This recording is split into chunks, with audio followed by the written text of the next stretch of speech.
Today I'm going to be changing the engine oil on the Briggs and Stratton Intek series. This happens to be an 18.5 horsepower on a John Deere zero turn, but this process will be the same for other Intek single cylinder models as well, used on riders and zero turns. Now to start out, here's the oil I'm using today, 𝗟𝗓𝗕𝗘 synthetic. This happens to be for vehicles is what I'm using. You're going to need at least 1.5 quarts.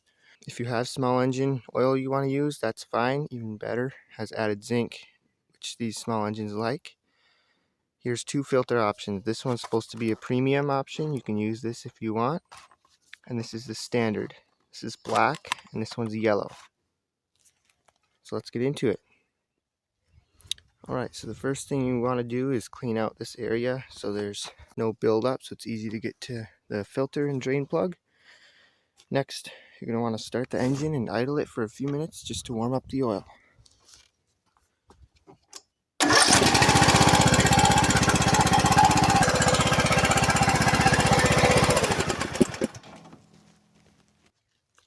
Next, we'll make sure we have some cardboard underneath in case of any oil leakage. So the oil drain plug is located right here on the left side of the mower, but if this is a rider, then this side would be the front, so it would be the right side. There's the drain plug. We're going to take off the cap and put in a hose, hook up a hose to it and drain it out down there.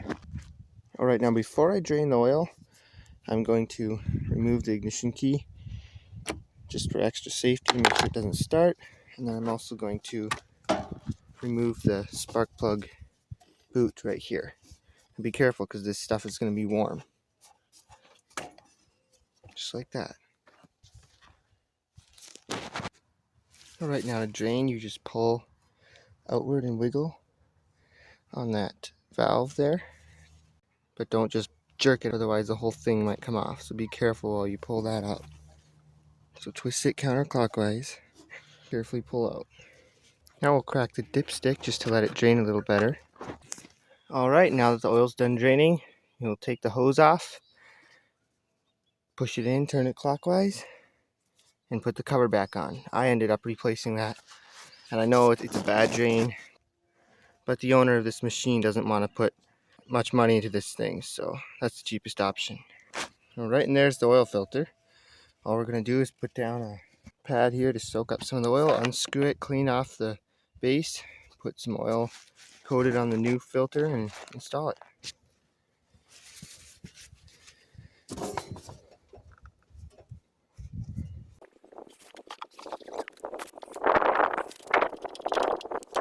Remove the filter.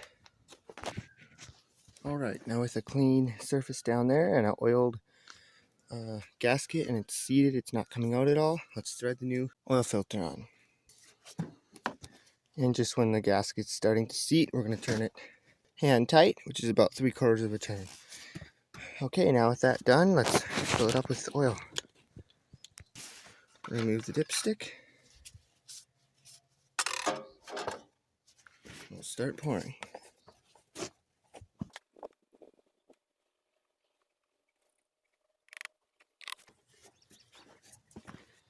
And we'll do the second quart part way, so it's about 1 1/4 quarts. We'll idle it, turn it off, wait a few minutes, check the level, make sure it's in the safe range right there. Of course, we'll check for leaks at the oil filter and drain plug as well. So that's all there is to changing the oil on the Briggs and Stratton Intek. Thanks for watching.